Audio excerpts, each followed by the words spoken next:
Hello, everybody. Welcome to another edition of the Ultimate Fighting Chat podcast. UFC Fight Night, the Korean Zombie versus Dan Ige. First thing I've got to say about this is that name is so synonymous with Chang Sung-Jung that even on the posters, on the telly when it came up, it was the Korean Zombie. I mean, they don't even use his name.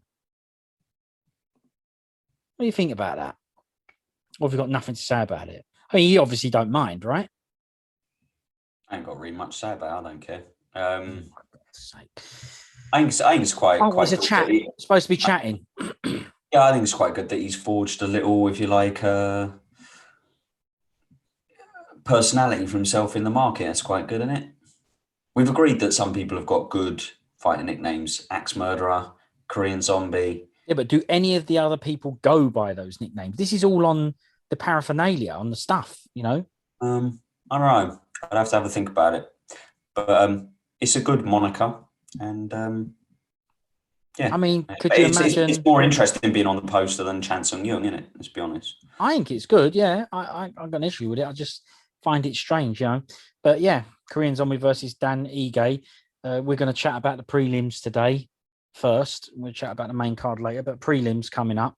Again, this was Bizzers and Cruz doing the commentary. Even before the event started, Cruz made a stab and said Ige instead of Ige.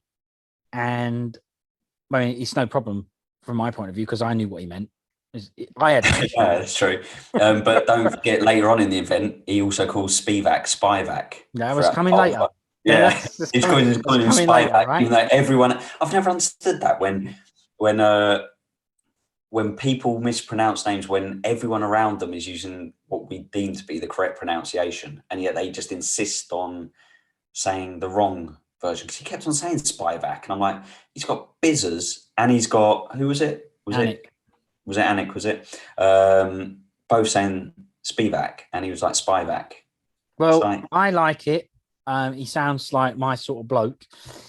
But on the IG, right, even though he corrected himself, Biz still smashed him and said, yeah, Ige, who the hell's Ige? So I told you, those blokes, you know, Biz does things as mates. I know that. But there's definitely something going on with them two. I don't think they're that pally. You know, so it's all having a laugh. I get it, but I don't think it was said as mates. well, what I will say is after watching this event, I watched some other stuff, and what I was surprised about was we said a long time ago we weren't really a fan of Dominic Cruz's commentary, just Not because we really, found it no. a little bit straight, a little bit, yeah, just a bit boring, right? And but I thought his commentary was really popular because I thought all the other people thought it was really interesting to know about toe position and the fact that I don't know somebody fainted once at 2 minutes of the round meant changed the course of a fight. I thought that people liked all that sort of stuff, but I looked at some comments on some tweets after, and so many people were saying, "Oh, can we get rid of Cruz off commentary?" I mean, he was getting smashed in the Joking. comments. No, it really seems that he's not a very popular. He's the least popular commentator from what I can tell, and it was on a video where I don't know if you saw this because I didn't see it because I skipped some of the stuff where before I think maybe the main card or before the prelims started, him, Bisping, and Anik were having a chat, and Dominic Cruz dug out Biz's breath, said he had bad breath, and See?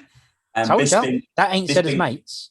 and Bisping done a wicked comeback, like a good laugh and a good joke, but I don't know whether they're mates or not. I'm sure Nah, that there's both of two. them There was was. a few bits on there. There was quite a number of things.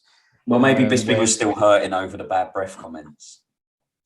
yeah, but it was like it's like it on every time they're together. That's why I said I don't know why they put them together because it isn't a great dynamic where you go, oh yeah, but they're having a laugh with each other. There are genuine things where you can tell they say it as a laugh, as if to say, if anyone told me I didn't like Bizzers, it's wrong because I'm only having a laugh.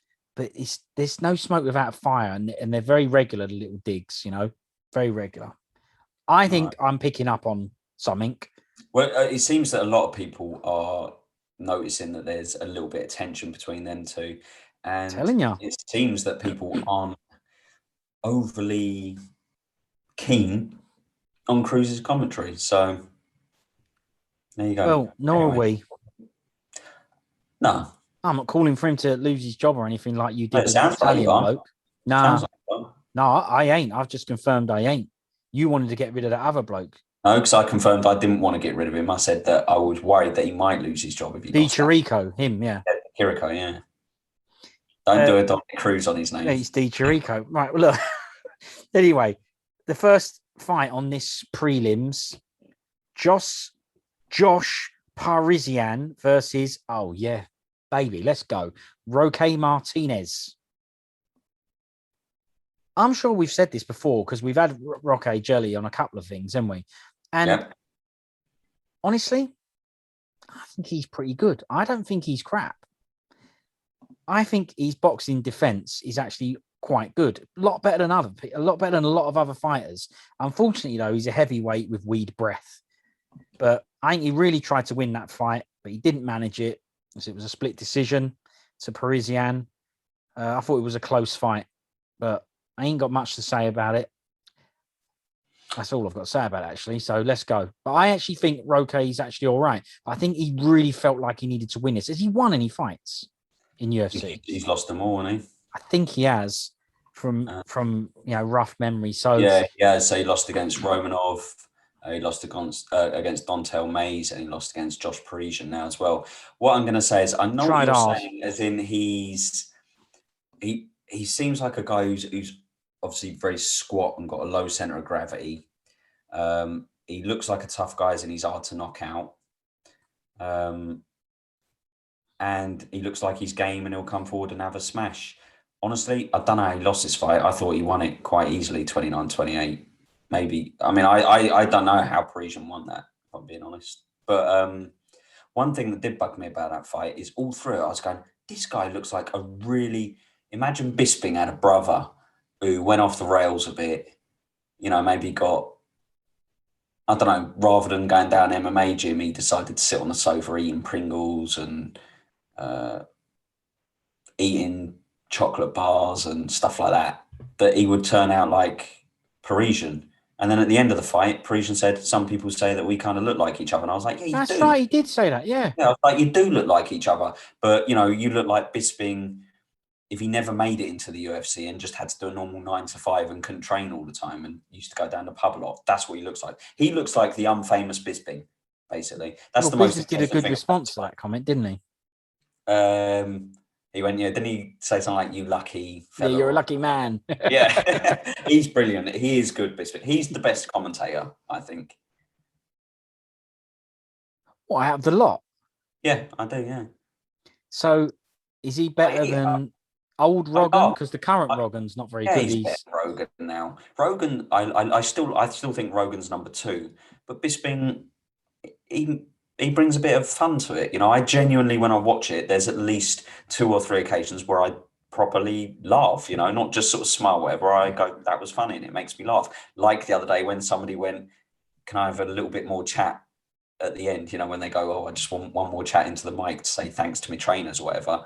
And Bisping was like, no, we ain't got no time, commercial break, and just walked off and laughed. I've done ya. It's just loads of stuff. I'm like, he's really good. He's funny. He's good. Yeah, Rogan ain't funny. I know he's a comedian, but no, he's definitely not funny. I think he's got a lot of experience and technical. I do think he's really good at breaking down the fight as it's happening. And business is all right, and he does make it a bit better, a bit more interesting to listen to, because some of these fights are boring, and that's another thing. He tries his best to be as honest as he can. Saying this is a bit crap. The guy needs to actually do something here, and that's where him and Cruz great and clash a bit, and it really. So I know there was one fight where he was talking about, this guy's got to do something else. He can't just hold him up against the fence. I can't remember the fight. It was probably on the previous event. And Cruz was saying, no, it's his job to get him off there. And, they was kind of clashing over, is this a boring fight or is this just a fight or whatever? And, and business was right. It was like, well, no, this is crap, So he's definitely a bit better, I think. A bit more down to earth. Yeah, so, I think he's brilliant. I don't know how Josh Parisian got that decision. I thought Roque Martinez deserved to win that fight. I think he's worth keeping around, even though he's lost his first three. Yeah, so do I. I think he's all right. Yeah, heavyweight division is useless. So I'd keep him around. I think he's a good, for the time being, entry-level fighter. And if he just gets a little bit of luck or maybe a little bit more skill, maybe he'll progress higher than that. You know, He I think he's smashed all that right. Parisian up, really. Yeah, you look at the faces of both of them at the end. I mean, there was a couple of times where Parisian was kind of turning away from some of the shots when he had him on the cage. I don't think there was once where Roque looked at like he was in any damage, took any damage or was in any trouble or anything. Nah, There's he's a few brilliant. times where I thought Parisian's on the verge here of, having a real bad time of things. I don't know how he got that decision. I think I Parisian do. The judges gave it to him. Parisian was better in some regards, and I think he was throwing out a bit of a better jab and all that. But honestly, overall, nah, Roque's brilliant. He deserved it, and it'd be delicious with a bowl of ice cream. Nasty. And I hope he don't get cut because I agree with you. I think he should get more or another chance. Yeah, agreed. And he looks pretty tough and he listens to this podcast, so you might want to drop the jelly jokes. Nah, he can have a laugh. But this is the thing. I know, and I can tell him if he asks me, I can confirm it's said as mates. Yeah, I ain't messing around. Next fight, then, because there weren't much to say about it. Well, we've said plenty about it. Chaos, the Ox fighter Williams versus Matthew Semi, the Gemite. I say that's his fault. That's his fault that I did that because it don't work. We've discussed this before. His nickname don't work. Semi and Semmels, it don't work. But Matthew Semi, the Jedi, Semmels Burger. What are you saying?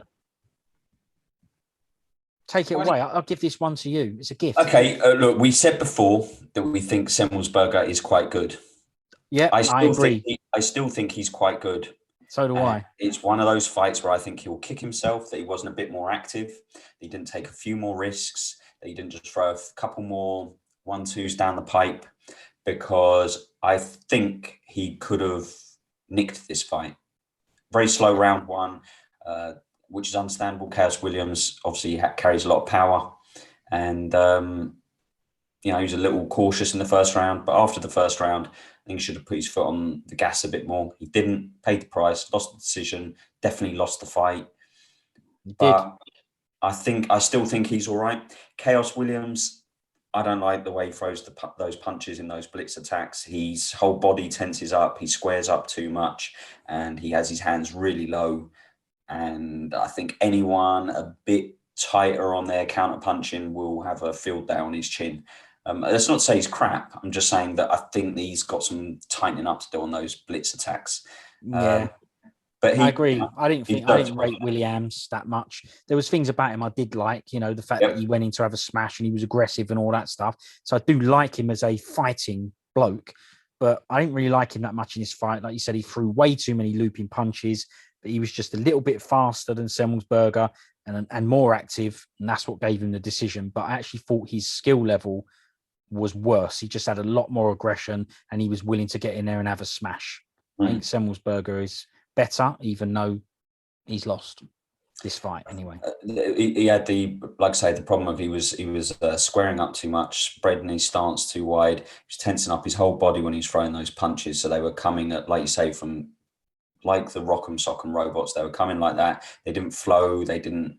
They weren't as quick as they should have been.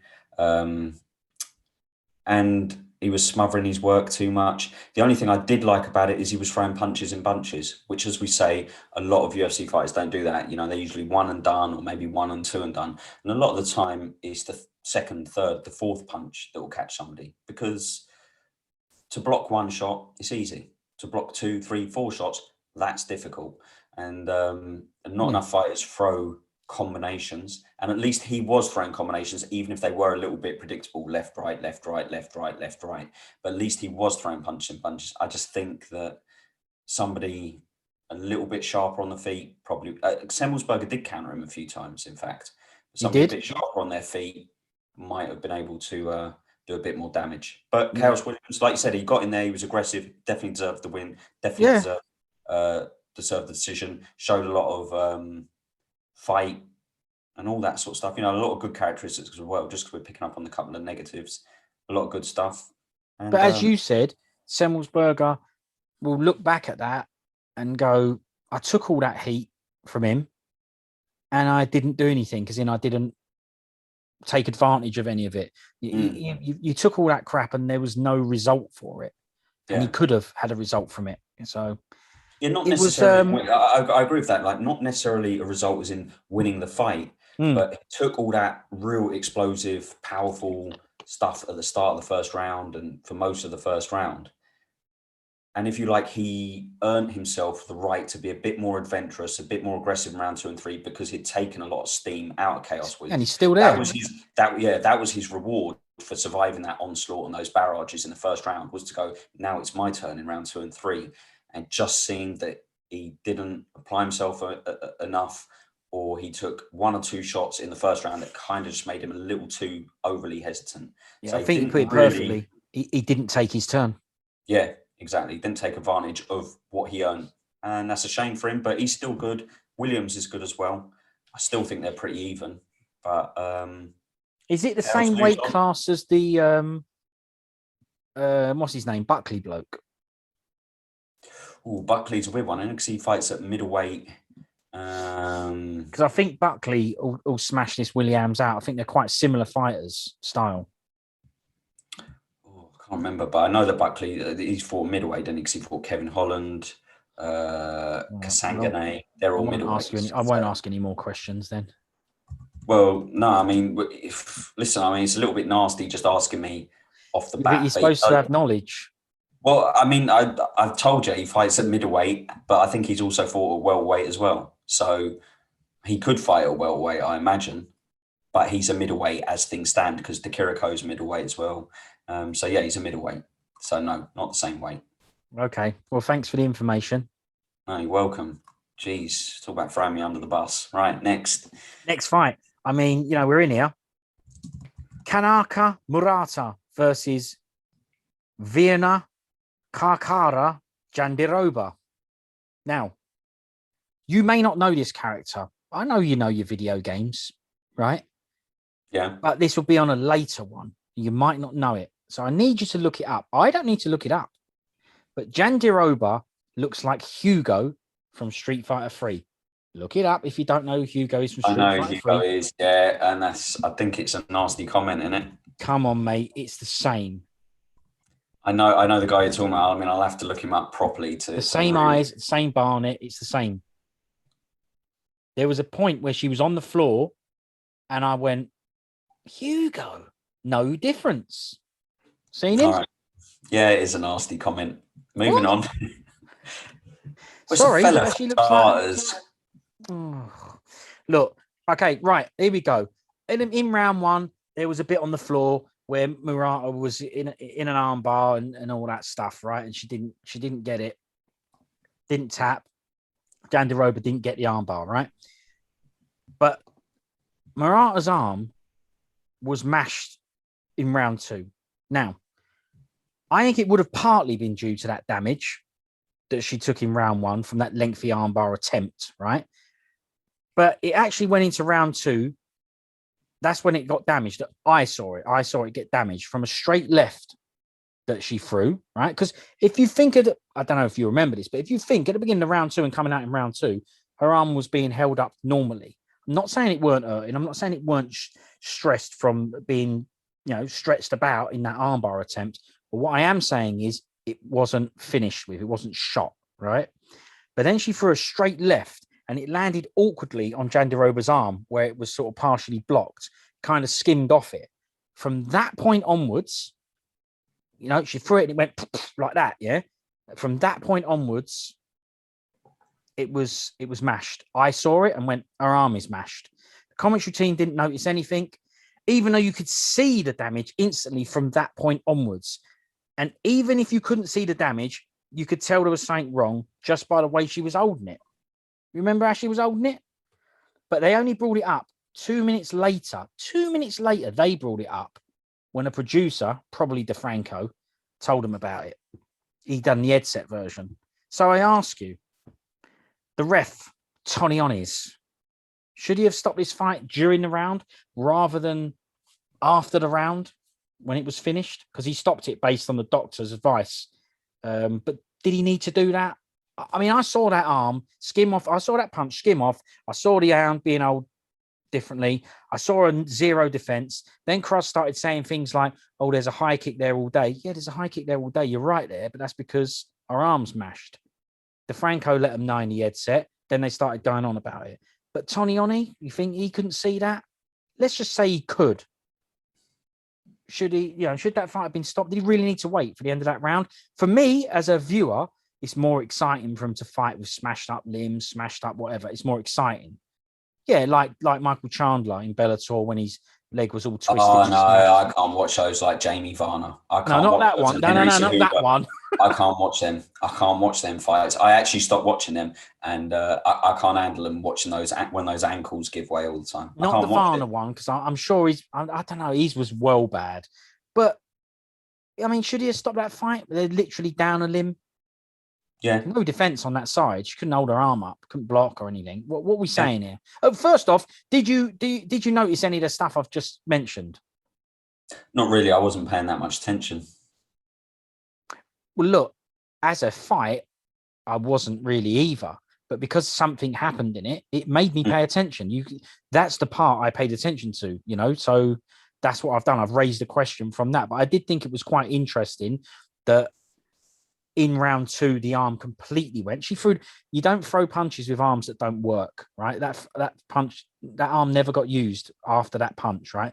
I'm telling you that punch. I'd like to hear it from her. I say I'm telling you, I don't know. I'm not her. I weren't there. I'm just saying from what I saw, the punch skimming off of Jandiroba is what finished that arm off. Mm-hmm. No, what are we saying? You've got no defense, and it's obvious. The fight over. So if he knew that was, which I'm assuming he didn't, if he knew that, well, you can say that, but he obviously did know something was up because he called the doctor in at the end of the round, right? So he obviously must have suspected something was wrong. So seems that way. Should he have called the doctor in earlier? They call him in for cuts, right? Time. Yeah, I mean, I would say yes. If you think a fighter is compromised physically and they can't, I mean, let's just say she did eat a head kick and got knocked out cold, we might be having a very different discussion now, going, well, especially if we found out that he did spot that her arm was a bit mangled, but thought he'd wait to the end of the round. People would say, why did you wait till the end of the round? She's just been concussed now, unnecessarily. So, of course, right. if you notice that there is a compromise to a fighter's ability to perform at 100%, you need to call in the doctor. And if the doctor comes in and goes, the arm's mashed, it's fight over. I don't want to see people fighting with, I'm not as, savage as you. I don't want to see people fighting with mashed up limbs and I thought eyeballs hanging out, God knows what else. I mean, it shows me something about him. It's like, Uriah Faber breaking his hands in that Mike Brown fight. Breaking hands is breaking. I know, hands. But I'm saying I like that because it shows he's like, well, I'll just have to use elbows, knees, and kicks or whatever.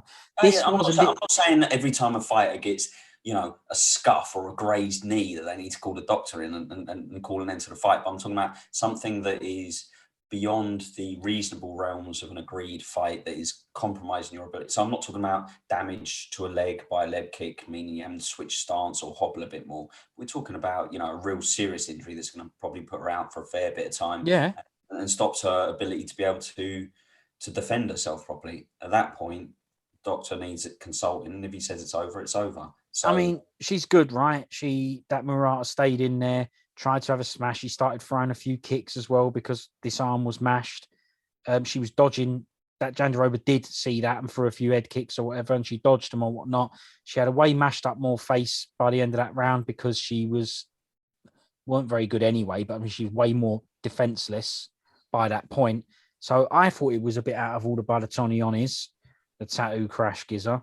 So I didn't really rate it that much. It's a shame because I think that either the corner could have noticed it and gone, well, let's just forget this now because you can see might get head kicked here or whatever.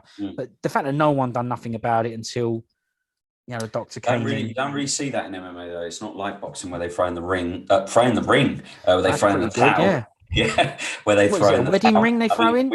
We obviously saw that fight at the that I sent you recently, where the corner did throw in Lewis Fritzen fight, and his corner did throw in the towel, and the ref just threw it back out and said, "Yeah, I want to see more." So it doesn't always work, but they don't really have that. Even the culture of stopping it in between rounds seems to be more heavily frowned upon, or doesn't seem to take place anywhere near as often as it does in boxing. But the main thing I would say about this fight was, we said we really like real emotion. So like when Kevin Kroon got that win and he was genuinely elated, we even said Figueiredo, the way he responded to Moreno, it didn't seem contrived that he wanted to be popular. He didn't want to go and get some fans by being a good sportsman. He was just being a good real, sportsman. Yeah. And the one thing when he done Manoa front flip. Yeah, I know that's my your favorite. Yeah, the worst ever front flip. Yeah. Yeah, brilliant. But the thing I noticed was Murata, when the fight was called off, the way she looked at her corner man and then just burst into tears. You could hear it, yeah. And that was real as well. It made me really like her, because I could see that she was upset because she felt she let down her corner. Yeah, it was good. Like I agree. And, I like moments like that, and I was just like, you know what? I like this Murata. I like the fact that she was not upset because she lost the fight. It looked to me more that she was upset, and her corner man was brilliant. Gave her a hug. But yeah, I agree. It was a good moment. Yeah, that's the best thing I liked about that fight. Didn't really like too much else, if I'm being honest. So anyway, I've just brought up a story part of the fight. Yeah, won a good fight. Other than that, but Jandiroba won that by a TKO, even though Murata couldn't come out for round 3 because she had a smashed arm. So a bit of a weird TKO. I thought it would be a doctor stoppage, but yeah, who am I to say? Yeah, no one. No one, exactly right. Alexa Camus, because to me, it's basically Frank Mir's son. It's no difference. And I'm sorry, but Alexa is a woman's name as well. Versus Nikolai. It must be a nightmare in his house if he's got any smart devices. Brilliant. Every time someone calls him down for dinner. Yeah. Alexa. Oh, hang on. No. I was just trying to order, some more coffee. Yeah. You're right. Brilliant. He does look a bit like Frank Mir, though, no? Yeah, he does look like Frank Mir a lot, yeah. Yeah, that's what I thought when I saw him. Versus Nikolai Negumeranu. Negumerianu.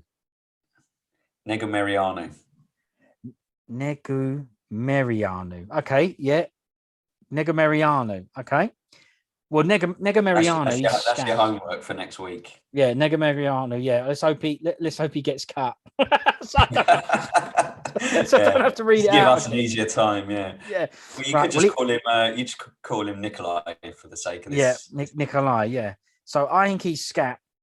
He just kept walking forward, square as out, crap guard, throwing awful telegraph punches whilst blocking punches with his face, like that O'Donnell fighter, Monster Man, or whatever his name is. What was his name? You remember? Oh, yeah, I can't remember his name, but yeah. Is this Ian or something? Ian Hawkins. Ian Monster Hawkins. Yeah. Right? He was doing an Ian Monster Hawkins, blocking punches with his face. Honestly, I think he's scat. But I think that Camus is quite good. I think he's all right. But the winner was Scat Negumarianu by a split decision.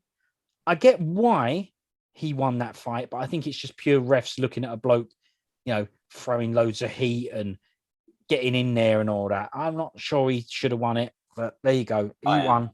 He definitely won that fight. What, just through throwing loads of crap? Okay. Well, at the start of this fight, I had the same concerns as you. I was like, this guy's too bolt upright. He's too open. And honestly, Kamer looked pretty good. He was using good rolls after his right hands and, using some good proactive defense. And for once, when they said this guy was a Golden Gloves boxer, and usually they're still pants, I went, this guy's actually all right. He is actually all right. His boxing's decent. It's not too bad. He's got some decent moves and stuff like that. And that's still the way I felt at the end of the fight. I still felt, Kamer's good. But Nikolai had the characteristics that less measurable. So he was willing to take one to give one more than Kamer was. He had more aggression. He had more, if you like, grit. It's a bit To similar to that just bite Semmelsberger down on Williams his fight. mouthpiece. Sorry, A bit similar to that Semmelsberger Williams fight. a little bit, yeah. But this one was a Williams is little bit better more. than Yeah, this one was a little what's his bit more name? Yeah. chaotic, Yeah. and I think he clearly won because I think in round two, Kamer looked like he was almost going to be taken out. I mean, I thought he's not going to make it through round three. That was my feeling after the end of round two. I thought he looks absolutely exhausted, depleted, and even though in round three, apologies, even though in round three he had a bit of a comeback, I think he kind of steadied the ship a bit. It felt to me like he was fighting to keep Nikolai off him, whereas Nikolai was fighting to finish the fight. Yeah. And even though in the third round, maybe you could even, I haven't seen the landing strike totals, and maybe Kamer did outland him in the third round.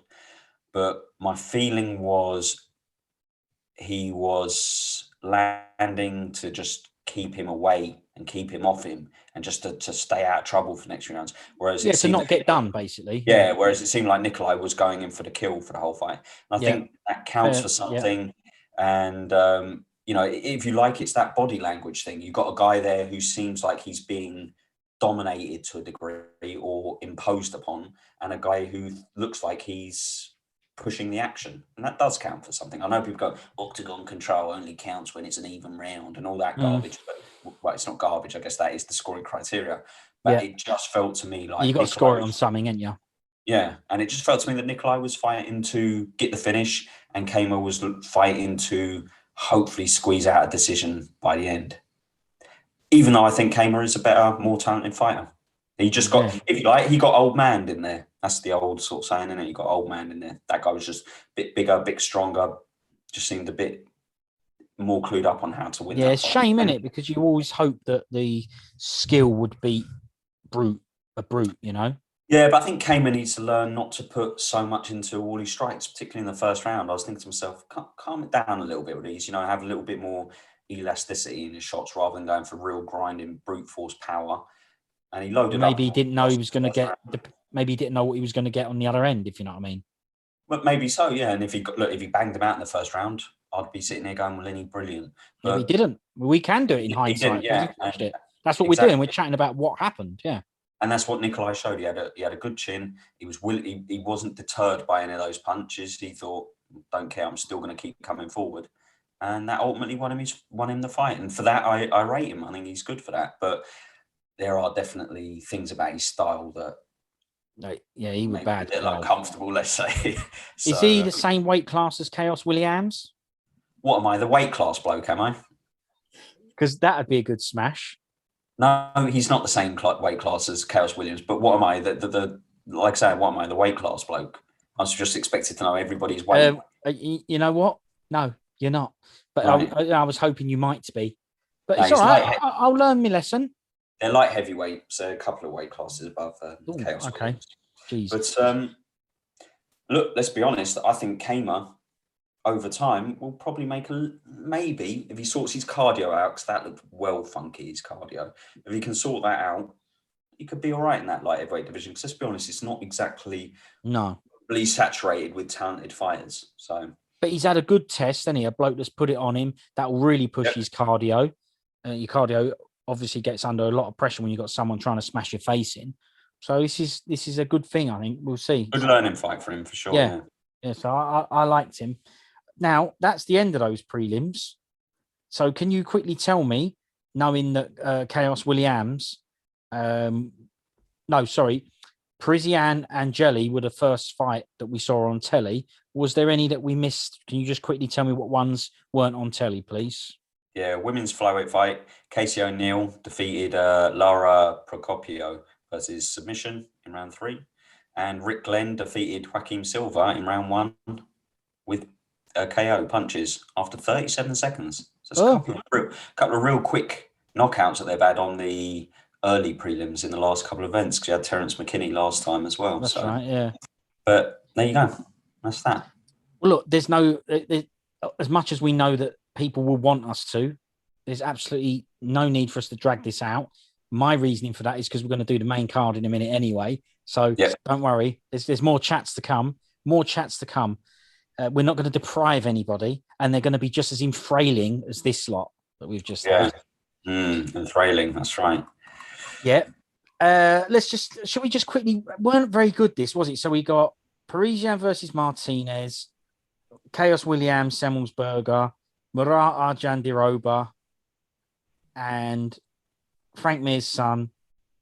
Yeah, and what's his name? Negamiriano. Yeah, Keanu Reeves. That weren't a great prelims, was it? I'm going to say it wasn't, as in there wasn't a fight I particularly liked. I didn't particularly like Parisian Martinez. It was just a bit sloppy, and one of those typical heavyweight 3-round fights that just descends into like a, like looks like a scrap in a Turkish bath, doesn't it? After a while, because they're just all so sweaty and slimy and just all out of breath. Williams and Semmelsberger captured my attention for the whole 3 rounds. I was interested. Yeah, that was okay. Yeah, I thought it was a decent fight. That I didn't particularly like Jandiroba Murata, but I really that was my favourite part of all the prelims was Murata's. There you go. Show of emotion at the end. That was my favourite part of the prelims. And Negamiriano versus Kama. I'm going to say it was a decent fight. Both guys. Yeah, I'll do a classic. They left it all in the cage. Yeah, the truth is, I can't deny it. I definitely enjoyed that fight. That was good. Yeah. So it was okay. So that's the end of the prelims for UFC Fight Night, the Korean Zombie versus Dan Ige. And what we'll do is Spivak in the co-main. Don't forget. Yeah, well, he's coming up. Remember, we'll have a chat about that in a bit. So yeah, thanks very much for doing that. And I'll speak to you in a minute for the main card. Peace. See you in a bit.